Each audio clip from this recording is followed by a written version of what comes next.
김큐의 경제뉴스 큐레이션.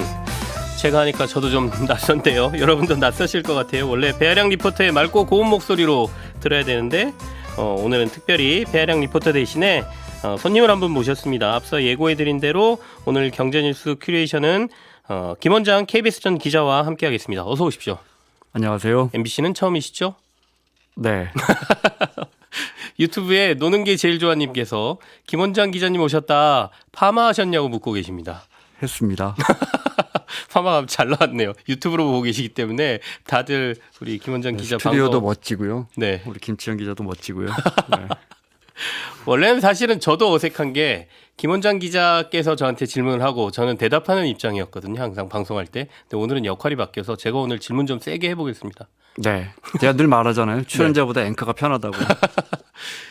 앞서 이제 저희 라인 문제 잠깐 국제뉴스에서 네. 얘기했거든요. 김원장 기자께서는 이 라인 문제는 어떻게 보고 계세요? 글쎄, 제가 뭐 전문가는 아니지만 그런데 이제 앞서 말씀하신 것처럼 어떤 정부가 기업의 지분 가지고 정리해라 하는 경우는 이제 공적 자금 들어가 가지고 정부가 부실기업 정리할 때 말고는 매우 이례적이긴 한데 저는 뭐 이걸 네이버가 만든 라인을 뭐 소프트뱅크 통해서 일본이 가져가려고 한다. 뭐 그런 의도가 있을 수도 있겠지만 그것보다는 그 SNS에 이제 데이터가 방대한 데이터가 들어가잖아요. 네. 우리가 이제 카카오라는 기업을 볼 때도 사실 이 카카오가 뭐 택시 기업입니까? SNS 기업입니까? 은행입니까? 데이터 기업. 구글도 마찬가지잖아요.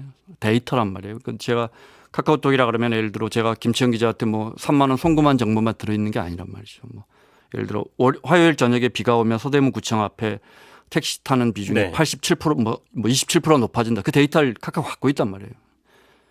당연히 라인도 있을 거 아니에요. 9천만 명 일본 인구 대부분 이걸 쓰는데 네. 아마 이런 데이터가 집약되는 그 기업이 유독 한국 소유라면 일본 정부 입장에서는 이게 데이터 사회에서 그런 부분이 작용하지 않았을까 싶어요. 그러니까 그 데이터의 중요성 때문에 더욱더 압박하는 거다 이렇게 네. 보시는 거죠. 아마도요. 네. 그러면 앞으로도 계속 이런 시도는 늘어날 수밖에 없네요. 데이터가 끌고 가는 거 아닙니까? 음. 네. 유튜브가 끌고 가는데 유튜브 갖고 있는 기업은 구글이잖아요. 구글이 끌고 가고 있는 거잖아요. 시가총액도 마찬가지고요. 네. 그런 것도 한번 봐보십시오. 예를 들어 지금 우리가 유튜브라는 플랫폼, 구글이라는 플랫폼 이야기했는데 일본 경제가 뭐 오래전부터 이렇게 힘이 없다고 이야기하지만 네. SNS 없어서 우리가 만든 거 쓰잖아요. 태국 사람들도 라인 쓰거든요. 제가 방콕 특파원하고 왔는데. 네네. 근데 우리가 우리 거 쓰는데 태국 사람들이 우리 거 쓰는 건 알겠는데 중국도 러시아도 미국도 다 자기들 SNS 쓴단 말이에요. 일본이 세계 3대 없잖아요. 어떤 플랫폼도 없잖아요. OTT도 없잖아요. 일본 OTT 있어요? 일본 사람들 다 넷플릭스 보고 자기들 OTT가 없어요. 세계 3대 경제대국. 코로나 때 백신도 못 만든다나요. 태국도 만들었어요. 거기까지만 하죠. 알겠습니다. 사실 김원장 기자 모신 거는 부동산 얘기 좀 들으려고 모셨거든요. 네. 근데 국토교통부가 지난해 주택 공급 통계 작성하는데 이른바 19만 호가 공급 숫자에서 빠졌다는 거지 않습니까? 네. 그러면서 이 통계가 앞으로 미칠 영향이 뭐냐 이 부분에 대한 궁금증이 있는데요. 19만 호라면 어느 정도 규모로 봐야 돼요? 19만 우리나라가 1년에 네네. 주택이라는 게 아파트로 헷갈릴 수도 있고 서울 네. 수도권도 헷갈릴 수 있어서 통계 볼 때 전국적으로 우리나라가 한 40만 채에서 50만 채 정도 지어요. 50만 채 짓는데 19만 채를 서류에 잘못 빠뜨렸으니까 분당이 10만 가구고 일산이 6만 가구예요. 분당 일산보다 넘는 가구를 했으니까 없다 쳐버린 거네. 만약에 통계청 인구 센서스 하는데 이렇게 우리가 50만에서 19만이 빠졌으니까 그 비례대로라면 5천만 가구 인구 센서스 하는데 1,900만 명 빠져버린 거죠. 통계청에서. 이게 조금 큰 실수가 나왔습니다. 네. 그러면 이제 이게 인허가 분량이나 준공 분량이 예년에 비해서 크게 작다라는 분석 자체가 이제 신뢰성 자체가 없어져 버린 거죠. 그렇습니다. 네. 그럼 정부가 공급하는 목표치 자체를 완전히 수정해야 되는 상황으로 보세요? 이게 둔촌주광인가요? 그 포레스트 거기 네. 12,000가구인데 이런 게 통째로 빠져버렸더라고요. 왜 빠졌나 봤더니 그 정부가 이제 HIS 저도 이제 오늘 찾아봤는데 주택공급 통계정보 시스템 이게 이제 지자체 공무원들이 다 이렇게 입력하면 네. 이 HIS에다 통계하는 건데 통계를 이렇게 싹 집어넣어가지고 전산하는 건데 지난해 7월부터 국가기준 데이터 관리 시스템이라고 해서 더 정확하게 하려고 이걸 가운데 집어넣었대요. 그래서 이 통계가 지자체 공무원들이 쳐넣으면 국가기준 데이터 관리 시스템을 경유해서 이제 HIS에 통합이 되는 건데 네네. 여기서 오류가 난 걸 2월 달에 알고 부랴부랴 정리해서 이제 한 2달 정리한 다음에 이제 발표를 했나 봐요. 그런데 이제 말씀하신 것처럼 주택 공급이 너무 적어요. 네. 주택 공급이라는 게 이제 인허가가 있고요. 인허가 나면 한 4년 후, 5년 후 봅니다. 그죠? 그다음에 이제 착공하면 한 3년 후 보고요. 우리 주로 아파트니까. 네. 그 제일 확실한 건 준공 물량이거든요. 준공은 지금 입주하는 거니까. 네네. 지난해 준공 물량이 줄었다. 그러면 공급이 정말 없구나. 분명하게 알 수가 있고. 한 3, 4년 전에 뭐 인허가 물량 줄었다 그럼 할 수 있는데 지난해 거가 지금 펑크가 난 거잖아요. 빠진 네. 건데 정부가 착공이 46만 가구에서 37만 가구로 감소로 인허가가 25만 가구나 줄었어야 했는데 알고 보니까 17만 가구 준 거니까 어쨌든 준 건 준 거잖아요. 준 건 준 그죠? 거다. 네. 다만 이제 저 입주 물량만 네. 준공 물량만 플러스로 전환했는데 지난해 대비해서요. 그래서 정부는 어찌됐건 공급이 많이 줄었으니까 그래서 앞으로 공급을 많이 늘려야 합니다라는 정책들. 네네. 그게 이제 지난해 9.16 공급 대책이 있고 올해 1월 10일 날 나온 부동산 대책이 있는데 이런 대책들은 유지하겠습니다. 어차피 많이 줄었으니까라는 게 이제 정부 입장입니다. 네. 근데 어쨌든 주택 공급 숫자는 늘 약간 논란을 낳지 않습니까? 근데 우연일 수도 있지만 네. 적게 잡힌 주택 공급량 이게 네. 주택 공급을 늘리려는 정부 정책을 일단 뒷받침하는 상황이 돼버렸으니까 그렇죠. 어떻게 보십니까? 이만큼 이거? 많이 네. 자 그러니까 뭐 한 주택 공급이 한 10만 채 정도 부족해요. 그러니까 우리가 많이 더 공급하겠습니다.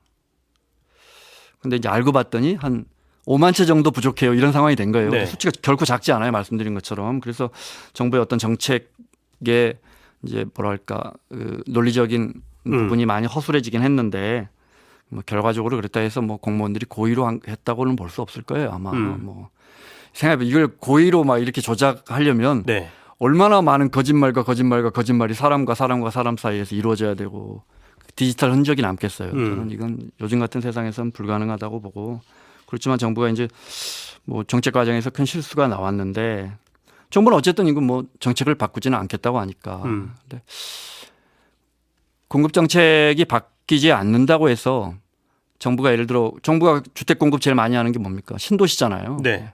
그래서 올해가 뭐 올 한해 우리가 한 15만 가구 더 열심히 노력해서 더 공급하겠습니다. 한다고 해서 그게 되지가 않아요. 정부가 짓는 게 아니잖아요. 정부는 네네. 주로 택지만 공급하죠.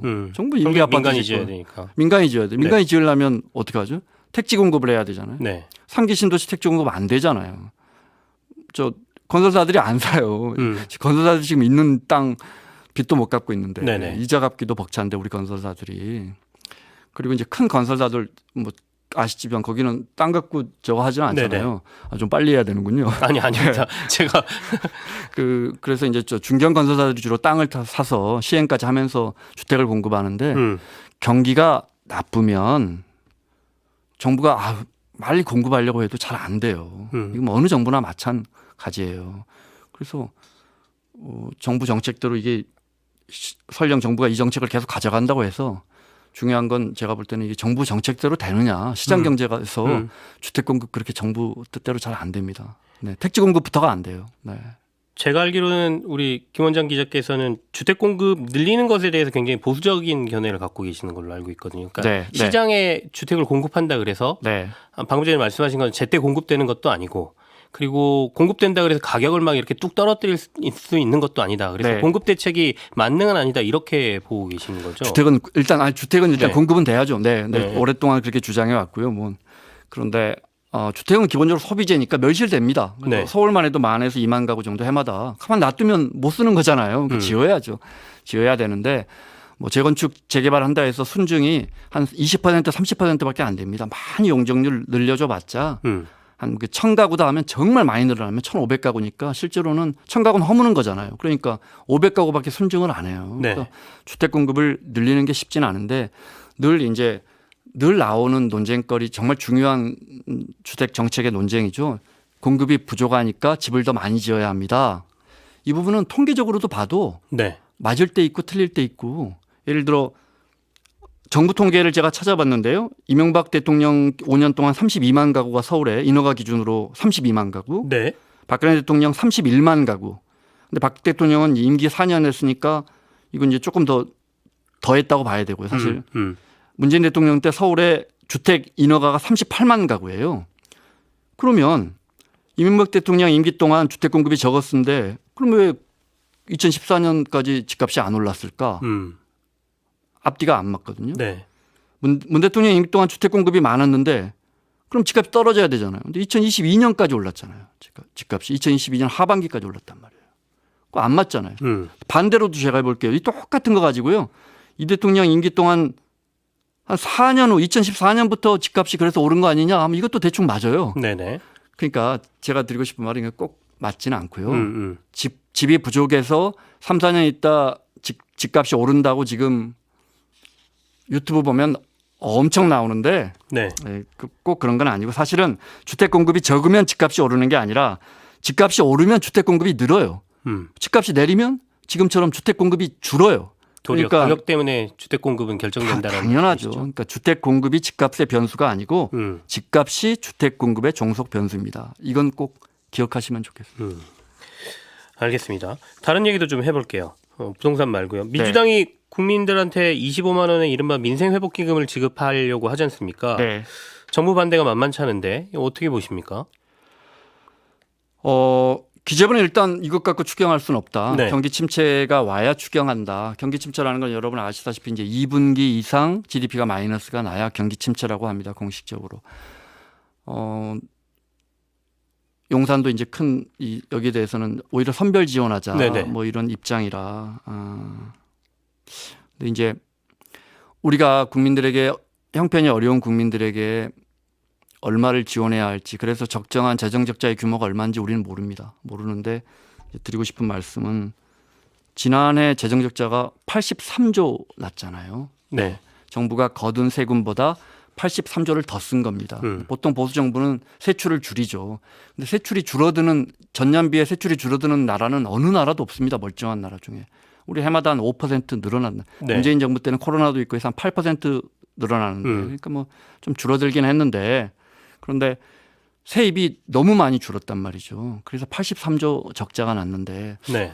이런 부분에서는 정부 측에서 별 말이 없어요. 크게 우리가 650조 나라 살림하는데 83조 적자가 났는데 정부 입장에서는 이렇게 이 부분에 대해서는 큰 설명이 별로 없고 그리고 이렇게 가구당 국민 1인당 25만 원 주면 13조니까 큰 돈인데 네네. 그 13조 펑크나면 어떻게 합니까? 재정 적자 그 누가 감당합니까? 이것만 이야기하면 조금 앞뒤는 안 맞지 않나. 그럼 이거 뭐 여야가 합의해서 갈 수 있을 거라고 보세요? 아니면 지금 뭐 그래도 형편 어려운 분들만 선별적으로 지원한다 이쪽 방안으로라도 가야 된다고. 김치영 기자 어떻게 했으면 좋겠어요? 갑자기 저한테 질문을 던지. 저는 지금 경기 상황으로 보면 일부의 지원금은 좀 필요하지 않나라는 생각을 조금 가지고 있습니다. 사실은 이제 어려운 분들만 뭐 25만 원 어디서 나오냐면 딱 봐도 4인 가구니까 100만 원은 줘야 그래도 뭐 좀 돈이 되는 거 아니에요. 그래서 25만 원이라고 이제 야당이 들고 나온 것 같은데 뭐 사실 어려운 분들에게 1인당 100만 원씩 주고 이렇게 딱 어려운 분들만 좀 집중적으로 주면 그럼 좋겠는데 또 그럼 전에 코로나 때처럼 누구까지 주느냐 그때는 이제 우리 건강보험 기준 갖고 했는데 뭐 그런 논란이 있으니까 근데 제가 꼭 드리고 싶은 말씀은 우리 소득 1분위는 항상 적자예요. 아시죠? 그러니까 1분위랑 1, 2, 3, 4, 5분위 중에 그러니까 하위 20%는 항상 적자예요. 한 달에 한 110만 원 벌고 120만 원 지출해요. 이런 분들한테 20만 원이나 100만 원을 주면 그 돈을 어떻게 할까요? 다 지출하겠죠. 네네. 소비한다고. 소비하면 쓰겠죠. 네. 어르신들 주면 신발도 사고 담배도 사시고 뭐 손주 학원비도 내고 그러면 그 신발 가게 뭐 담배 가게 학원장 소득이 되는 거잖아요. 우리가 누군가의 소비는 누군가의 소득이라고 들었잖아요. 그러니까 그 돈이 잠기지 않고 도는 거예요. 네. 거기서 한 번 돌 때마다 우리 GDP가 500원짜리 빵 사서 드시면 할아버지가 GDP 500원 올라가는 거거든요. 그러니까 그 돈이 정부가 13조 원을 날리는 건 아니다. 근데 대신에 13조 원을 쓰게 되면 물가를 자극한다. 이게 안 그래도 지금 인플레가 문제인데 이런 얘기에 대해서는 그것도 꼭 드리고 싶은 말씀이 돈을 많이 풀면 물가는 올라갑니다. 그런데 우리 신문 헤드라인 보면 소비 진작도 어렵고 물가만 자극할 뿐 이건 맞지 않습니다. 만약에 이게 저소득층에 흘러 들어가서 그 돈을 쓰면 네. 소비가 되면 이게 소비 진작이라고 하는 겁니다. 소비 진작이 되면 경기가 살아나는 겁니다. 그러면 인플레이션이 생기는 겁니다. 그러니까 소비 진작이 되면 인플레이션이 생깁니다. 자, 이 부분을 돈이 안 돌아. 그 돈이 안 돈다는 게 이제 돈이 잠기는 거잖아요. 그러니까 뭐 어떤 분이 한 2, 3 돈이 많은 분한테 25만 원 주면 저축해버리거나 호주머니 넣어놔버릴 거 아니에요. 네네. 이런 경우는 이제 정부가 재정을 낭비하는 건데 이런 경우는 경기 진작이 안 되죠. 이런 경우는 인플레가 안 생겨요. 그러니까 앞서 말한 것처럼 경기 진작이 되면 인플레이션이 생기고 경기 진작이 안 되면 인플레이션이 안 생겨요. 경제학적으로. 근데 우리 신문 헤드라인을 보면 경기 진작도 안 되고 인플레이션만 자극할 것이다. 그럼 말 자체가 안 된다. 말 자체가 안 되는 말이에요. 알겠습니다. 어떠십니까? MBC도 처음 나오셨고 벌써 진행자가 끝난 아니라 거예요? 진행자가 아니라 출연자로 한 시간 동안 나오셨는데 지하철 타고 왔는데 다음번에 또 모셔서 또 길게 저는 들어보죠. 뭐. 우리 김치현 기자가 하자면 뭐든 합니다. 네. 알겠습니다. 어쨌든 뭐 이제 새롭게 또 출발하시는데 여러 가지 일을 하는데 저희도 응원을 하겠습니다. 제가 정말 10초만 네. 그 25만 원이 그게 이제 100만 원이 될지 50만 원이 될지 25만 원이 어떤 어려운 가구에 가서 네. 어떤 가구가 이렇게 절벽으로 떨어지는 걸 막을 수도 있잖아요. 정책하시는 분들이 그런 것도 생각했으면 좋겠습니다. 알겠습니다. 지금까지 김원장 기자와 함께했습니다. 고맙습니다. 고맙습니다. 광고 듣고 오겠습니다.